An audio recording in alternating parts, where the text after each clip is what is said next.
ও just নিজেকে save করার জন্য আমার নামটা অপব্যবহার করছে। কেউ পরামর্শ দিতে পারে কারাগার থেকে মামলাটাকে অন্য খাতে প্রবাহিত করবে।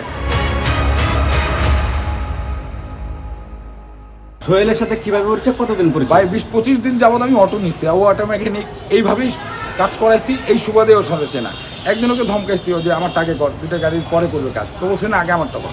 এই সুবাদেও হতে নিতে পারে, খবর নিতে পারে।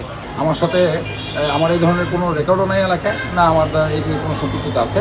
ও জাস্ট নিজেকে সেভ করার জন্য আমার নামটা অপব্যবহার করছে, কিছুই না। আপনার এলাকায় আসছেন, দেখছেন যে আমি এখন তো এটা একটা পর্যায়ে শেষ হয়ে যাবে, কিন্তু আমি যে সাফার করতেছি এটা আপনারা এলাকার কাছ থেকে, আপনাদের নামে এরকম হলে সাধারণ মানুষের একটা যে এটার সাথে সম্পৃক্ত না, তার নাম যদি নেয়, আমার ফ্যামিলি আছে, আমার সন্তান আছে, আমার স্ত্রী আছে, তো কীভাবে সাফার করতেছে এটা আল্লাহ ছাড়া কাউকে বুঝতে পারবো না যে আসলে কী।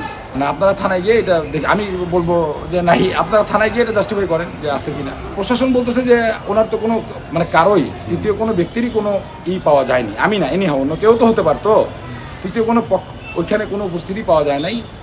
আর প্রশাসনের তরফ থেকে আমার কেউ কিছু বলেন, এবং যারা জার্নালিস্ট তারা কি ছিল যে আমার নামে কিছু আছে কিনা এরকম আপনাদের মতোই, তো বলছে না ওনার নামে ধরনের কিছু নাই, এবং বলছে যে এটা করবেন কিনা তদন্ত। তো ওসি মহোদয় বলছে যে কোর্ট থেকে যদি বলে অবশ্যই করবো না কেন। ইভেন আপনারা বাসা আমাকে কিন্তু কোথায় পাইছেন? আপনার বাসা? আমার বাসা পাইছেন। সো আমি ধর এই জন্য করে যে কোনো মানুষ একটা সামান্যতম অন্যায় করলে কিন্তু তার মধ্যে একটা দ্বিধাবোধ কাজ করে। আপনারা তো এসে পাইছেন, গতকালকে এরকম আপনাদের মধ্যে তিনজন আসছিল, আমি তো বাসায় আছি।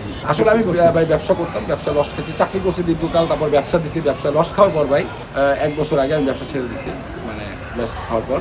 তো খুব বাজে একটা অবস্থার মধ্যে দিয়ে যাচ্ছিলাম, পরে আর কি করবো না তারপরে এটা মানে অটো আসলে সব খুব পেরেশানি, মানে আর্থিক সংকটে পড়ে আর কি নিচ্ছি।